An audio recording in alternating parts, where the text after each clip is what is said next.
Olá, eu moro no interior de uma cidade do Rio Grande do Sul. Aqui, 80% é mata virgem. Atualmente eu estou com 41 anos de idade.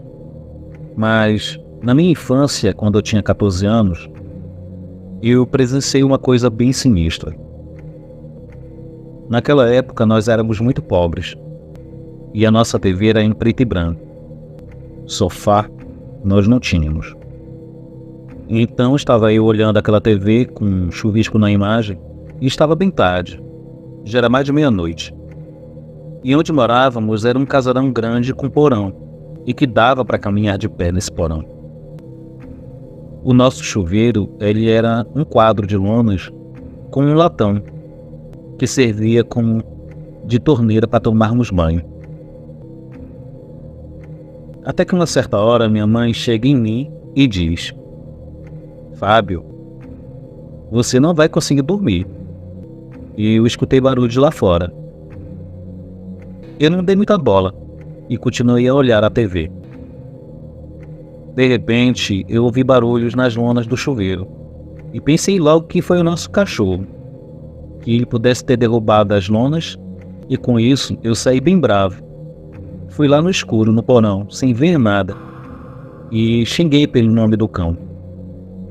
Quando eu entrei na casa, começou a dar um rosnado bem forte, bem embaixo dos meus pés, lá no porão. E de repente começaram a latir 8 cachorros. E fui lá fora, onde tinha uma área com uma lâmpada daquelas amarelas, bem no canto do telhado. Mais para baixo, tinha um mangueirão de porcos. E foi lá que vi um animal de porte grande, se virando para os lados, rodeado de cachorros. Não dava para divulgar o que era, mas ele foi se afastando e vi quando ele passou no outro lado do cercado de arames e pisou nos arames. Com isso chegou a dar um zunido de arame. Então, ele entrou numa lavoura de tabaco e foi embora dali com os cachorros latindo em volta dele. Confesso que eu fiquei muito traumatizado com aquilo. E até hoje, não consigo esquecer essa cena.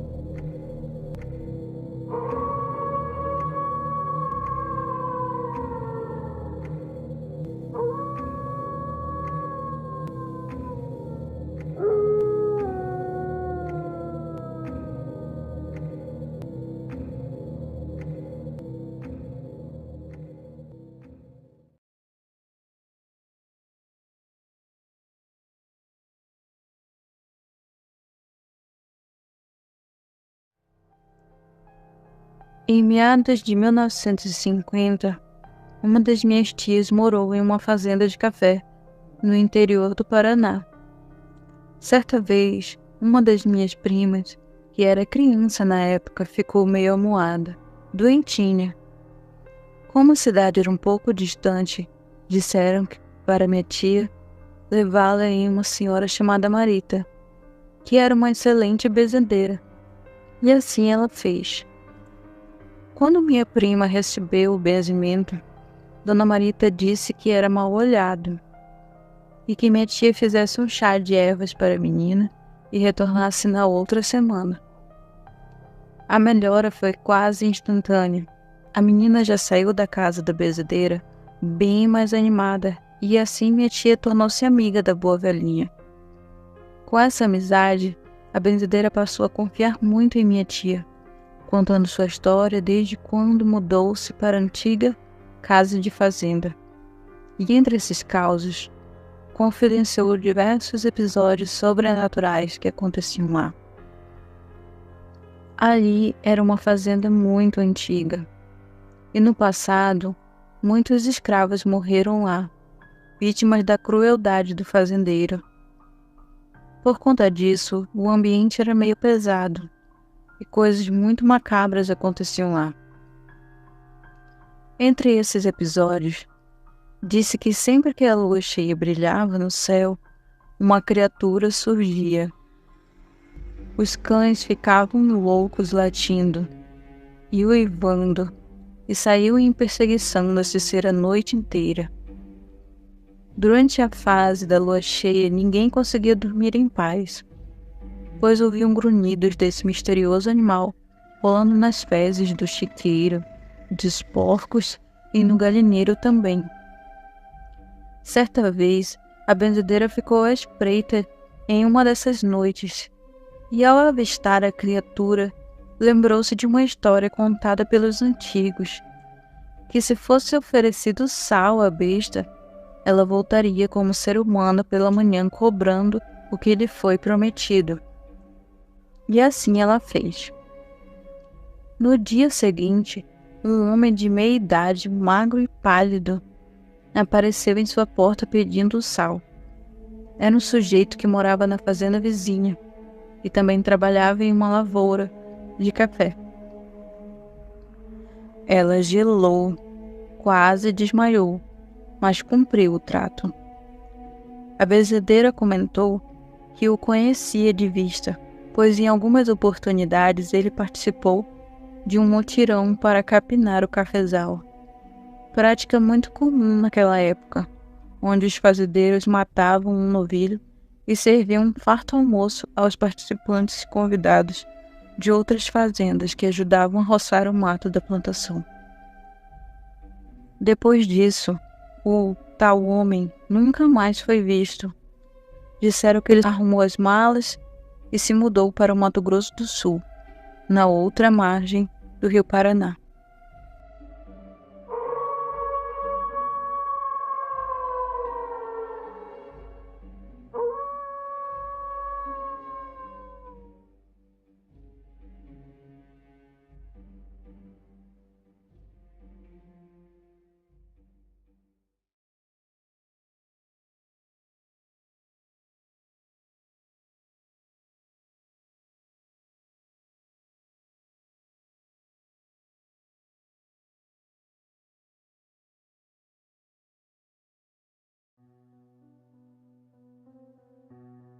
Olá, Sam. O meu nome é Regina.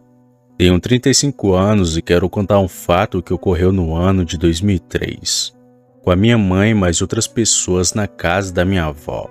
Por muita sorte, eu não estava presente quando isso aconteceu.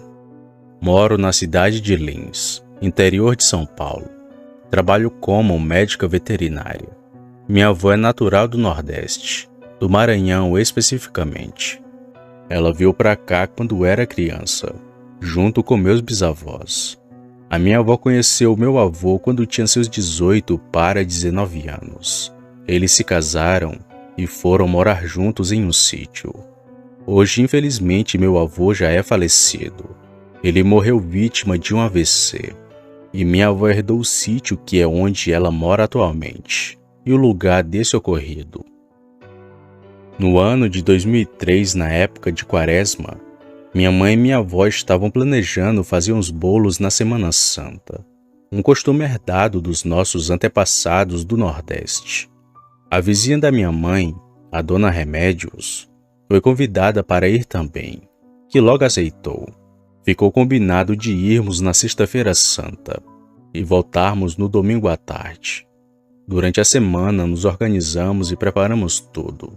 Compramos os ingredientes e comida para esse dia. Quando enfim chegou a Sexta-feira Santa, dia de irmos para o sítio, eu não acordei muito bem. Sentia muita dor de barriga, já que no dia anterior havia comido um doce que não me fez muito bem. E eu falei para minha mãe que elas poderiam ir sem mim. Iria ficar em casa com meu pai e os meus outros 2 irmãos. Meu irmão mais velho levou minha mãe e nossa vizinha até o sítio da minha avó. Chegando lá, elas tomaram café, prosearam e começaram a preparar os ingredientes para fazerem os bolos. Enquanto isso, meu tio Fábio estava cortando lenha para colocar no forno, que ficava do lado de fora da casa. E lá elas iriam assar os bolos. A única preocupação foi que naquele dia estava nublado e que possivelmente iria chover. E se chovesse, como o forno era do lado de fora da casa, seria um pouco complicado para assar os bolos debaixo de chuva.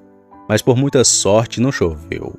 Elas aproveitaram para fazer comidas típicas da época da Semana Santa, como torta de camarão, peixe e outras coisas.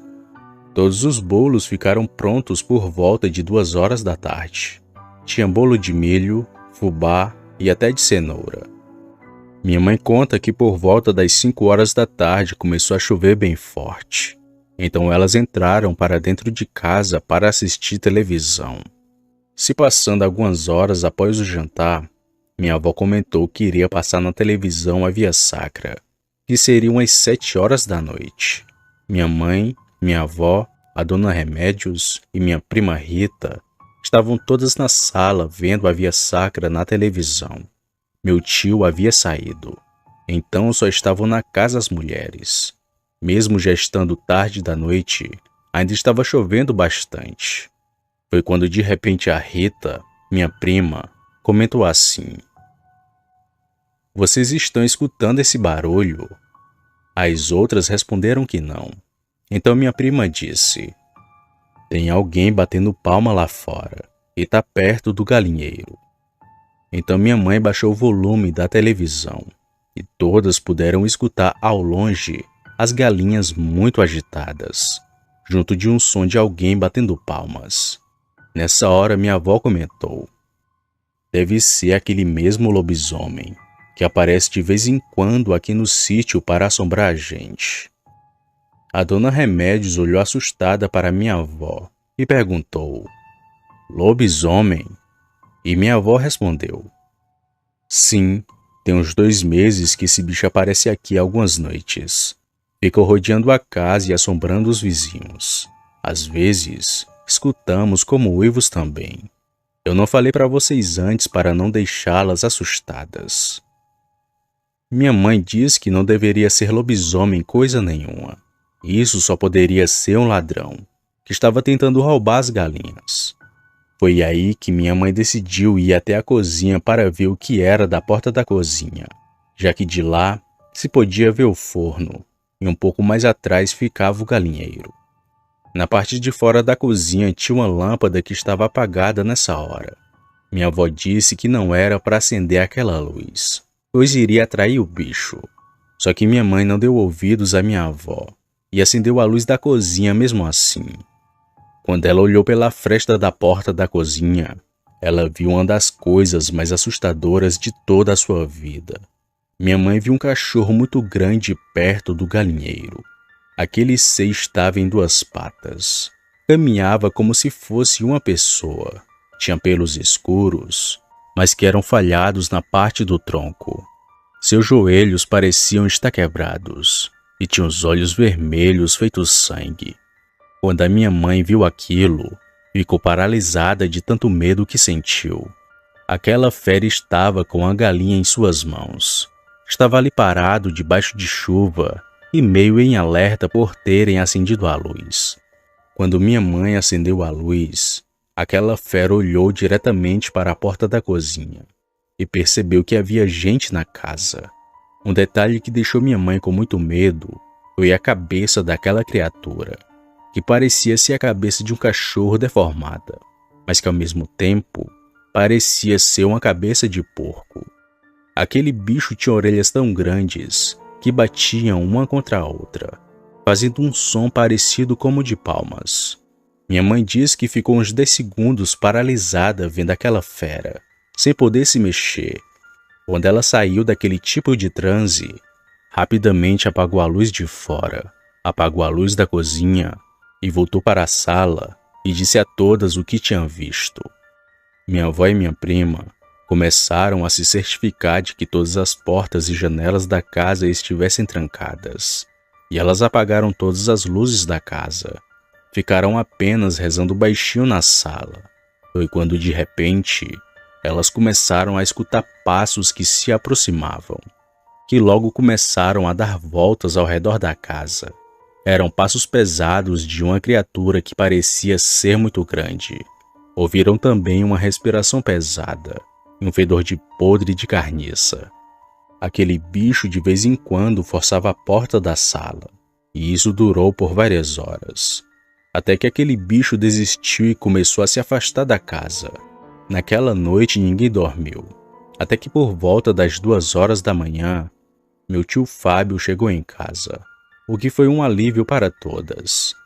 Ele viu a cara de espanto delas e perguntou o que havia acontecido, e elas explicaram o que tinha ocorrido. No dia seguinte, a minha vizinha disse que queria ir embora daquele lugar.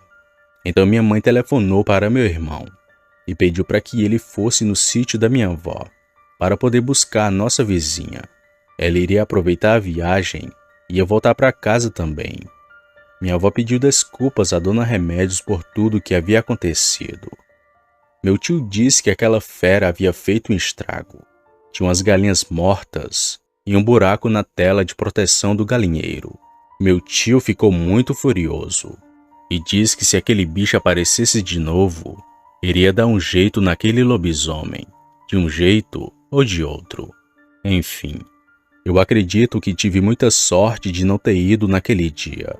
Apesar da minha vizinha não ter visto aquela criatura, ela disse que foi algo assustador demais. A gente tentou convencer de todo jeito a minha avó de vender o sítio e vir morar conosco aqui na cidade, mas ela não quis vir. Além do mais, tem a minha prima e o meu tio que lhe fazem companhia, então por isso ela não deseja se mudar do sítio. Eu não duvido do terror que elas passaram naquela noite. Eu sei que aquilo foi real. E sei que essas criaturas estão por todos os lados, assombrando quem quer que seja. Boa noite.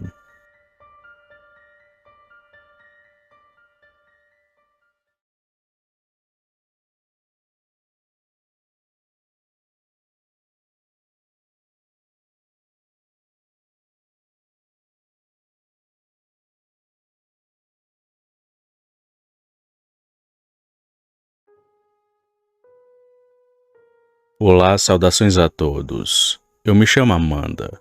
Moro em Votorantim, no interior de São Paulo. Há alguns anos atrás, nosso bairro foi tomado pelo medo, pois muitas pessoas afirmaram ter visto um lobisomem. E eu fui uma dessas pessoas. A região onde moro fica situado perto de um rio, onde frequentemente as pessoas iam para banhar. Mas hoje em dia, esse fluxo de pessoas caiu bastante. Na época eu era adolescente, vivia na casa dos meus pais. Nosso bairro era muito tranquilo. Naquela época ficávamos na rua até tarde, brincando e jogando conversa fora com a turma do nosso bairro até altas horas da noite. Não havia a bandidagem que existe hoje em dia, ainda mais por ser interior. Então nossos pais nem se preocupavam quando a gente ficava fora até tarde. Mas começou a rolar um boato de que alguns moradores viram um bicho estranho e muito grande à noite. Infelizmente eu sou sensitiva e costumo ver coisas sobrenaturais que outras pessoas não podem ver. E eu deveria ter em torno dos meus 16 anos, quando presenciei algo que nunca mais vou esquecer. Eu tinha um namorado que vinha na minha casa me visitar algumas noites. Já era conhecido da minha família. Me lembro que era época de Semana Santa, e no final da nossa rua tinha um local que as pessoas, infelizmente, costumavam jogar muito lixo. E muitas pessoas diziam que depois das 11, bem naquela região, terem visto uma criatura estranha revirando o lixo. Então as pessoas começaram a ficar com medo, e não ficavam mais até tarde na rua, exceto nós. Certa noite eu estava com meu namorado na porta da minha casa. Estávamos sentados na calçada conversando. Foi quando de repente, assim que olho para a esquina da rua, eu vejo uma das coisas mais bizarras da minha vida. Era tipo um cachorro grande e muito peludo. Quando vi aquele bicho, ele estava de lado. Tinha uma cabeça que se assemelhava a de um macaco. As patas dianteiras eram grandes e desproporcionais ao restante do corpo. Seus ombros eram largos e fortes, mas sua parte traseira era pequena e magra. Aquilo tinha pernas tortas, o que o fazia caminhar de uma maneira muito estranha. Ele estava caminhando sobre 4 patas, porém ele galopava e se locomovia dando pequenos pulos. Foi a coisa mais bizarra e assustadora que já vi. O meu namorado ainda não tinha visto aquela coisa, Então o pior aconteceu. Eu chamei a sua atenção, perguntando se ele estava vendo aquilo também. Bem na hora em que ele foi ver, aquele monstro simplesmente sumiu na nossa frente. Ele evaporou-se no ar, se dissipou como fumaça. Eu fiquei me perguntando o que diabos era aquilo. O meu namorado disse que não viu nada e perguntou se eu estava bem, mas disse para ele o que vi e que foi algo surreal. Bom, já que estava um pouco tarde, o meu namorado se despediu e foi embora para a sua casa. Naquela noite eu não consegui dormir. Estava intrigada com a coisa que vi. No dia seguinte eu estava conversando com a minha vizinha, a dona Lourdes, que hoje já é falecida. Estava comentando com ela o que tinha visto na noite anterior, mas a dona Lourdes não acreditou muito em mim. Ela comentou que isso poderia ser histeria coletiva, pois todo mundo estava dizendo que havia um lobisomem naquela região. Bom, passou-se o dia e tudo corria normalmente. Eu não vi mais aquela besta. A minha vizinha, dona Lourdes, tinha o costume de todas as noites às 3 da manhã ir para frente da sua casa para rezar. Porém, 2 dias depois de conversar com ela sobre aquele suposto lobisomem, ela, como de costume, saiu de casa às 3 da manhã. Foi para a frente da sua casa e começou a sua oração. Sua casa fica no fim da nossa rua, e ali perto as pessoas, como eu disse anteriormente, tinham o costume de jogar lixo. Pois então, enquanto Dona Lourdes orava, ela viu que na esquina da nossa rua havia o que parecia um saco preto de lixo, e aquele saco começou a mover-se lentamente, até que ela percebeu que não era algo normal. Aquilo tomou forma e ela pôde ver perfeitamente a sua aparência física. Ela disse que era exatamente como eu vi, mas aquele bicho estava de frente para ela, a encarando. Ela viu perfeitamente seus olhos vermelhos. Suas mãos tinham garras enormes. Tinha uma cabeça parecida com a de um macaco, mas não se assemelhava a um gorila. Era como se fosse uma mistura de cabeça de macaco e um corpo de um cachorro muito grande e deformado, e com as pernas que pareciam estarem quebradas. A dona Lourdes, ao ver aquilo, começou a orar fervorosamente mais e mais. E mais uma vez aquele bizarro lobisomem, ao encará-la por alguns instantes, sumiu diante dela como fumaça. No dia seguinte, ela me disse o que tinha visto. Disse que era exatamente como eu e outros moradores haviam visto. Dona Lourdes confessou ter duvidado de mim, mas daquele momento em diante, ela sabia que era real. Bem, depois de um tempo, o amontoado de lixo que havia no final da minha rua foi limpado completamente. E por coincidência ou não, aquela criatura nunca mais foi vista. Muitos alegam que era um lobisomem. Foi a coisa mais bizarra que eu já vi na minha vida. Ainda mais porque ele desapareceu do nada como fumaça. Eu tenho outras histórias estranhas, mas prefiro deixar para uma outra ocasião. Obrigada por todos ouvirem meu relato. Boa noite.